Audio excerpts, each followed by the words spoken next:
지친 하루를 달래줄 어머니의 손맛 그대로. 올바른 재료와 정성 담은 손질. 홍시로 완성한 달콤한 감칠맛. 집에서도 편하게 택배로 받아보세요.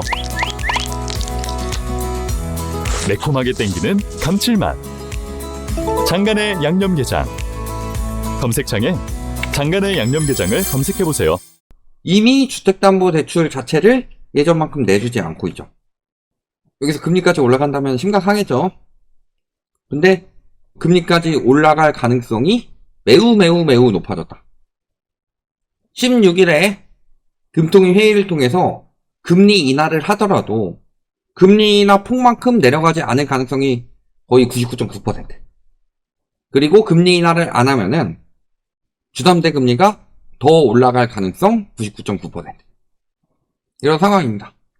그 이유는 미국 국채 가격이 급락하고 있기 때문이죠. 미국의 고용 보고서가 발표됐습니다.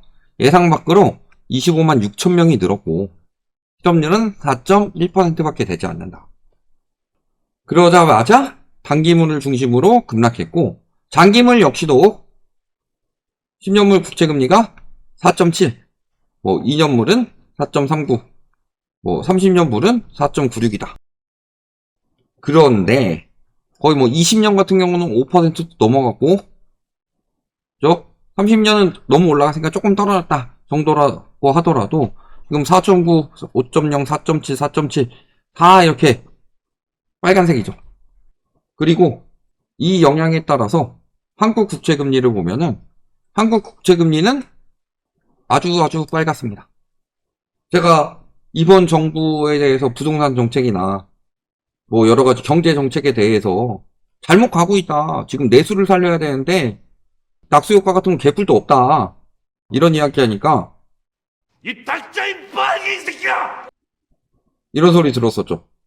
근데 제가 이번 정부 이야기하면서 관치금융으로 자본주의의 기본이 되는 금리를 억지로 누르고 기준금리 올라가는데 시중금리 낮추는 나라는 우리나라밖에 없었고 이번 정부야말로 오히려 빨갱이 정부다. 자본주의에 반대되는 짓거리를 하는데 왜 내가 빨갱이냐. 자본주의의 기본을 나는 이야기를 하고 있는 거고 이번 정부는 자본주의에 어긋나는 행동을 하고 있는데 그 이야기를 하니까 결국엔 빨갱이가 됐습니다. 한국 국채금리가 빨갱이 새끼야가 돼버렸죠. 미국 국채가 올라가게 되면은 한국 국채가 올라갈 수밖에 없는 상황이 되는 거다. 그러니까 미국 국채가 튀면서 미국 모기지 금리가 7%를 넘어서기 시작했다. 미국 모기지 평균 금리가 7%를 웃돌고 있고 올해 내내 떨어져도 6%는 넘어갈 것이다.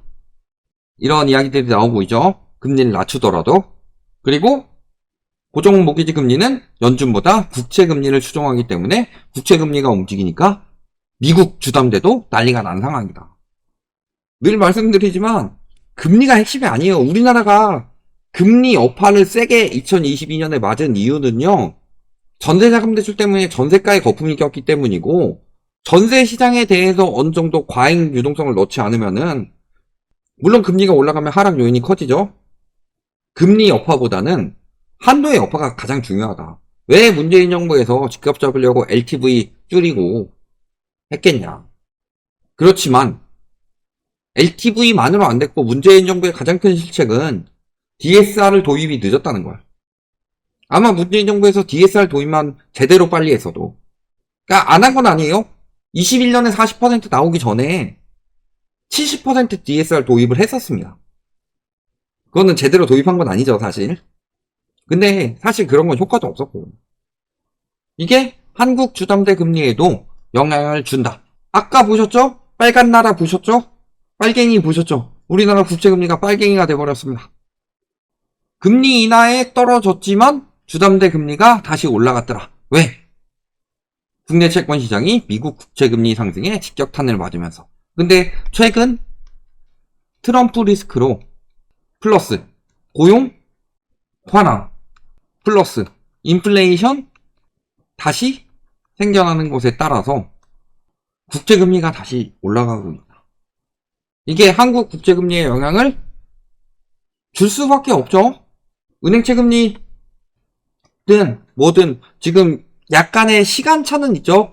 미국에서 국채금리 올린다고 바로 올라가는 게 아니라 영향을 주고 약간의 시간차를 두는 거고, 여기에 최근에 지금 환율 올라가는 것도 어느 정도 막기 위해서 제가 봤을 때는 국민연금이랑 달러 스와핑 규모 더 늘렸죠. 달러 스와핑 늘려가면서 환율 잡아가니까 또 외국인들이 까꿍하고 들어왔는데 또 빠졌죠. 제가 이거 털어먹기라고 말씀드렸잖아요. 외국인들이 개미핥기로 들어왔다. 동학 개미운동 같은 소리 하고 있네. 동학 개 미친 운동이었지. 그런 거라서 주담대 금리가 올라갈 가능성이 높아지고 있죠. 그러면은 주담대 금리가 올라가게 되면 누가 문제가 생긴다고 그랬어요? 1번 영끌족. 당연히 여력이 줄어들 수밖에 없죠. 그 다음에 두 번째는 뭐예요? 전세시장에 영향을 주기 시작한다. 그러니까 전세가가 떨어지는 거죠. 드디어 기사가 나오기 시작했습니다. 얼마 전까지 제가 11월부터 이야기했죠. 전세 실거래 가격 지수 떨어지기 시작했다. 전세 가격 지수 상승폭 계속 줄어들고 있다. 전세가 떨어지는 상황 곧 나올 것이고 역전세 곧 시작된다. 제가 이런 이야기 하고 있을 동안 상승론 유튜버들 다 무슨 이야기 하고 있었어요? 공급 부족으로 전세 가격 올라간다. 이런 소리나 하고 있지 않았어요? 상승론 유튜버들 뿐만이 아니라 하락론 말씀하시는 분들도 전세에 대해서 제가 계속 이렇게 이야기할 때 얼마나들 이야기하셨냐. 그래서 결국 얘기한 대로 전국이 보합. 사실 하락했죠. 그리고 서울이 하락 전환했고 이것은 2023년 이후 처음이다. 매매가 보합이라고 하는데 하락보합, 하락보합, 약보합이에요. 약보합 이후에 나오는 게 하락장이 점점 더 커지는 거죠. 전국은 또 오히려 떨어지고 있다. 근데 문제는 2022년에 하락폭이 컸던 이유에 대해서 제가 말씀을 드렸죠. 2008년에서 2013년까지 2009년은 데드캣 바운스니까 뺀다고 치더라도 하락할 때는 전세가가 상승하면서 받쳐주는 상황이었다면 이번에는 전세가가 떨어지면서 나오는 상황이기 때문에 하락폭이 당연히 클 수밖에 없다. 그 전에도 원래 매매 전세는 같이 떨어졌지만 전세에 과잉 유동성이 들어간 것은 아니기 때문에 전세가 하락폭이 그렇게 크지 않을 것인데 이번 같은 경우는 전세가 하락폭이 커질 수밖에 없다. 왜? 전세 시장에 대출을 잔뜩 쑤셔 넣어놨으니까. 공급부 족 같은 이야기 하는 사람들 이야기하는 거 보면요. 맨날 그딴 이야기 하는데 2008년부터 2013년까지 그 하락기 동안 2008년 같은 경우는 9월에 터졌으니까 진짜 데드캣 바운스 끝나고 진짜 하락기 2010년, 11년, 12년, 13년 내에 공급 얼마나 나왔어요? 진짜 안 나왔어요. 또 매매가 떨어지면 매매 수요가 전세 수요로 이동해서 전세가 올라간다는 것도 다 거짓임이 드러나고 있죠. 제가 그래서 그래프까지 계속 보여드렸잖아요. 매매가랑 전세가랑 그 가격지수 상승폭, 가격지수 변동률이 똑같이 움직이고 있다. 그런 거 지적해가지고 이야기했더니 본인이 과거까지 조사해보니까 그게 아니었네요. 그 부분을 지적했으면은 내가 잘못 이야기했습니다. 죄송합니다. 여러분들 잘못 알려드려서 제대로 알고 가셔야 됩니다. 라고 이야기하지 못할 망정 뭐 했어요? 너 고소 했죠. 저렇게 너 고소 형식으로 나오는 사람들 봐봐라. 팩트로 때리면 아파서 그래요.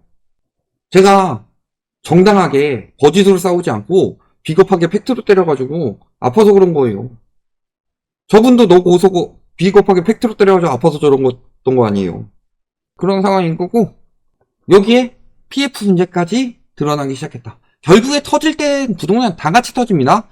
부동산에서 우리가 생각해야 될 것이 글로벌 금융위기 때 대출 전세만 풀어가지고 살렸던 건데 매매, 전세, 분양, 경매 다 터져요.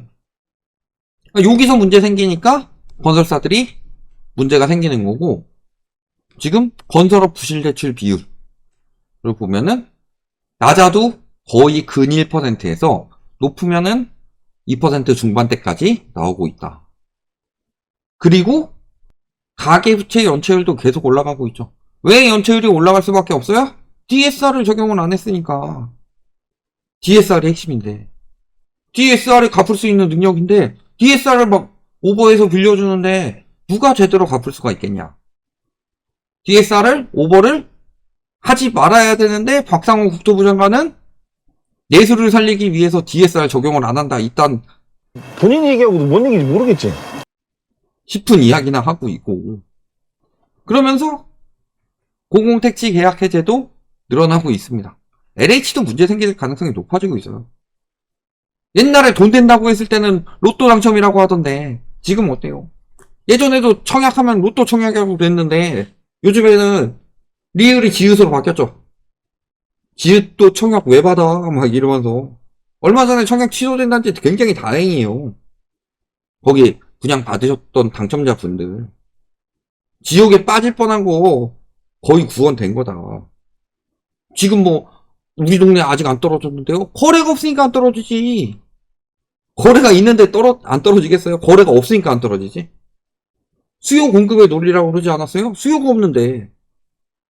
앞으로 PF 문제 터지기 시작하면 금융권까지 문제가 번지기 때문에요. 왜냐면은 주담대는 터져봤자 개미인데 PF는 터지면 크거든. 거기다가 주담대는 자기 돈 많이 들어가죠. PF는 자기 돈 3% 들어갑니다. 그래서 PF 터지는 게 왜 문제가 되냐면은 금융권의 신용도가 굉장히 떨어지고 금융권의 손실이 크기 때문에 대출 회수가 들어가고 금리가 올라가고 대출 안 내주고 이런 것들이 나온다. 그게 과연 괜찮은 부동산 시장이요? 이거 이미 터질 일이었어요. 2022년부터 계속 터져왔던 일인데 지금 뭘로 살렸냐면요. 원래 집을 못 사던 수요들 대출 잔뜩 내줘가지고 DSR까지 안 받도록 만들어서 집 살 수 있도록 만들어줘서 그들 돈으로 2년 동안 부양을 해왔다. 그러니까 그때 들어간 그 2년 동안에 집값 계속 오를 거야 라고 해놓고서 1년 살고 뭐 단타 친 사람들 뭐 이런 경우 제외하고 그때 산 사람들은 얼마나 그걸 다 뒤집어 쓰는 상황이 되겠냐. 주담대 지금 난리 났습니다. 말씀드렸지만요. 한 달에 많이 나와야 2조예요. 2조에서 3조 정도 나올 텐데 1금권에서 나올 수 있는 게 그 정도밖에 안 됩니다. 근데요. 한 달에 5조에서 6조 정도 나오지 않으면은 떨어지고 5조에서 6조를 넘어가게 돼야지 올라가요. 이런 것들을 토대로 보시면은 이미 붕괴는 시작됐어요. 시작됐는데 거래가 안 되니까 가격이 안 떨어지는 걸 가지고 우리 동네 안 떨어짐. 고가는 집 주인들이 받고 싶은 돈이죠. 그 가격에 안 사주니까 거래가 없는 건데 그러면 그 가격에 거래가 안 된다는 소리인데 곡소리 곳곳에서 나기 시작할 거다. 이렇게 보시면 되겠습니다.